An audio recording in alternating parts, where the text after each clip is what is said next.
Hello traders, this is Brian from FinancialTradingJournal.com. Today is September 21st and welcome back to this week's FX Weekly Analysis. I apologize for last week. I was sick in bed, so I couldn't record it. I haven't fully recovered yet, but I'm feeling much better than I was last week, so I'm going to keep it relatively short today. So just a brief summary before we start. Basically, on Wednesday we had FOMC. Going into Wednesday, the majority of the market was basically everybody thought the Fed was going to taper. But then on Wednesday, Bernanke came out and he basically surprised everyone and said, we're not going to taper yet, but they will do it at some point in the future.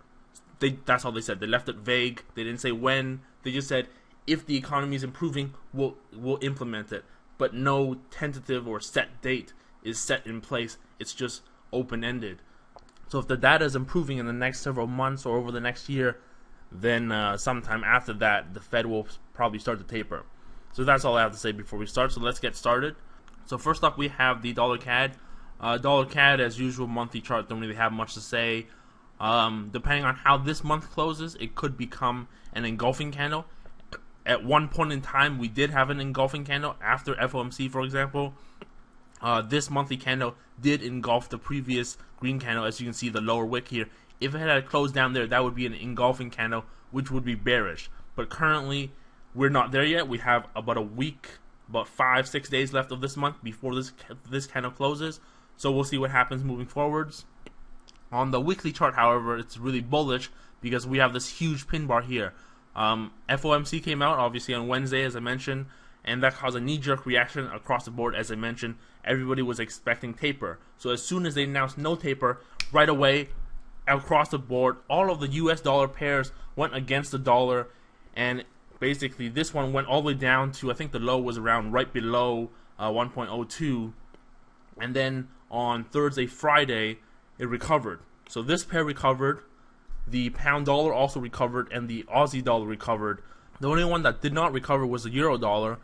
The reason why the euro dollar did not move against the knee-jerk reaction was because of the upcoming elections this weekend. I think Germany is having their elections, so markets are waiting for that before they react next week. So you can expect markets to move on Sunday or Monday based on how the elections turn out. So weekly chart on dollar CAD is bullish. It bounced off of the lower trend line. We did break it, as I mentioned, from the knee-jerk reaction of FOMC, but we bounced above it. We did cross it, but we bounced up and closed up. This is a pin bar, so next week what we're going to look for is a potential pullback to retest the lows to see if they're really holding or not. As I mentioned, the engulfing candle on the monthly chart. So depending on what happens next week will dictate what happens for the next month. If it goes all the way down and it closes below, then it's going to be engulfing candle, which is bad for bulls. That's going to be bearish. If it goes down, bounces back up, then that's bullish because that's just a typical retrace of a pin bar play, and it's just going to continue going up, bouncing off of the weekly trend line. On the daily chart, this is just a zoomed in version. Basically, you can see this was the knee-jerk reaction, this red bar right here, FOMC. The next day, broke down a little bit below, bounced right back up on Thursday, and then on Friday, continued to move up. That was a bit surprising. I thought it was going to go red again, but it went back up. So the week closes a pin bar. Next week, we'll see if it retraces back down or continues going up. 4-hour chart, I don't have anything to say. It's just zoomed in. As you can see, look, as soon as we got down below 1.02, I guess a lot of buyers were there, and that's the new demand zone. Price just rebounded about 100 pips. So that's a good sign for bulls. For this week, we'll see what happens next week. If it's a continuation, pullback, or this is just a fake for the bears, and this is a bull trap. So we'll see what happens going forwards. Up next, we have the Aussie dollar. Aussie dollar monthly chart 2 weeks ago, so not last week, I was sick, but the week before that, I mentioned monthly chart, well, it closed like this, because based on the last 2 months where we had big upper wicks, this one, it could potentially still form a big upper wick, and it would be huge at this point. If this candle decided to close red, then this whole up region right here, the whole candle basically, would be a wick plus a bottom candle. That'd be terrible for bulls, but we'll see what happens going forward. I really don't think we're going to drop 400 pips in the next week, but hey, anything can happen, right? Weekly chart, you can see we have 2 pin bars there, and we also had a gap up over the weekend last week. So that's all I have to say for that. I don't really have any lines. The only thing I have to mention is that we almost reached this black line right here, which was support from there and there and there. This is the 9580 area. The high, I believe, was 9520. So about 60 pips away from that line. I had sell orders up there. They didn't execute. Probably going to look to sell next week if it gets there. This is the first level, as I mentioned, in the past month or so. 9596. That's a potential target area. It did get to 95, but it didn't get to 96. 96 is a better risk reward because that's near the resistance line. Daily chart, basically zoomed in version of the weekly chart. I don't have anything to say here. See, we got really close. See the small gap right here? That would be the sell area, I guess, for next week. Basically, we're looking at this. So that's the potential sell area. You have your stop losses above that area. And this is a potential short entry coming up. As for the 4-hour chart, the interesting thing to note here is the aqua trend line. That was the previous uptrend line. Here we broke down, formed a new trend line, which we haven't tested yet. This one, it went up, knee-jerk reaction. This one, tested it here, nothing happened. This one, retested it. This is the FOMC knee-jerk reaction, and we got pretty close to it. But as I mentioned, it's not near the 9.6 region. So potentially, though, what I was looking at was the cross right here between the aqua trend line and the resistance level. That was a potential target, but we missed it. So if this goes right back up again, then we may actually cross this level, depending on which one is stronger, the resistance level or the trend line test. But 96, as I mentioned, is the target region. That's about 200 pips from here, and that's where the real resistance is before the real bears come in. Unless we keep going down from here, that's a total possibility as well. But 96 is a better region than the 95 as resistance. So that's it for the Aussie dollar. Euro dollar, monthly chart. The only thing I have to comment is last month we had pin bar, as I mentioned. It was relatively at the top, but this month is a green monthly candle so far. So as it stands right now, this month's candle is engulfing last month's candle, so it's not a good sign for bears right now. But from a bull point of view, logically speaking, the target is 1.37. That was a previous high over there, and that's what I have drawn on the weekly chart. These trend lines will make more sense on the daily chart, but just bear with me for a minute here. This was drawn from those highs here. This is drawn for the lows of the uptrend there, and they're pointing to right here at this point. They coincide there, and that's around the 1.375 area. So that's near the 37 level. So that's the potential target depending on how the trend lines are tested. If the top one is tested, then it'll be up there. If the bottom one is tested, then it'll be sometime soon, probably 3.6 area only. So on the daily chart, so you'll see that I have these highs connected there and these lows connected there. Depending on when it's tested, if it's testing the lower one, then the potential target will be 365 probably, depending on how fast it gets there.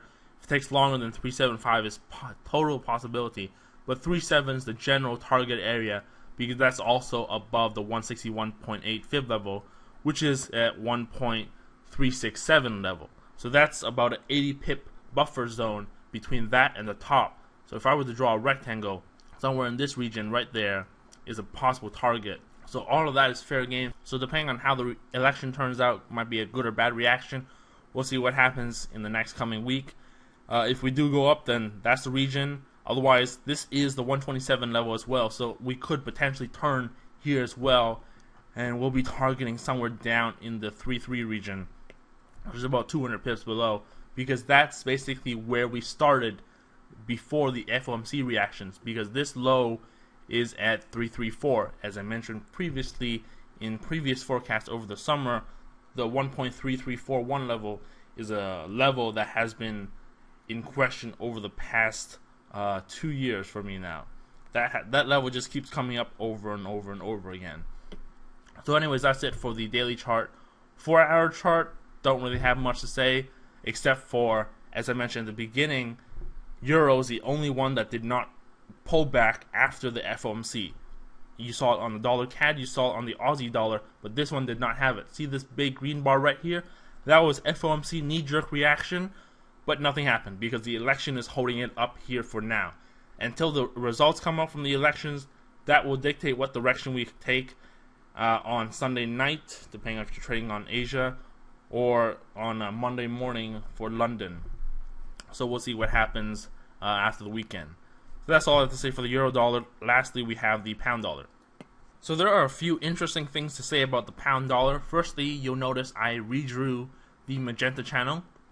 Previously, I had a channel line that looked something from here all the way to there like that, and connecting these lows. But then I connected from here to there and these tops there to form a bigger channel because we did bounce off of the top trend line there. That's the first thing.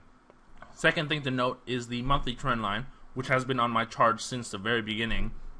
This one from these lows here, we retested that here. I thought it would hold up in the 1.6 area, so right around the current area, except I thought it was going to happen on Wednesday, but the knee-jerk reaction from FOMC caused it to go all the way up to the 616 region, where it pulled back and we went back down. Basically, the entire FOMC move is fully retraced now, so we'll see what happens going forwards. But this monthly trend line, depending on how this month closes, if it closes below, then it's a good resistance going forwards and it should continue going back down. If it closes above, then we're going to be targeting the 6.2, 6.3, 6.4, or even 6.5 area.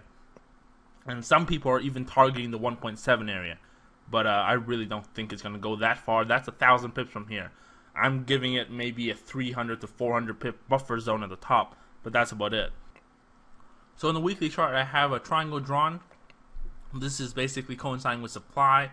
If you were to draw levels at the 1.63 area, something like that roughly, and another line at the 1.62 area, something like that.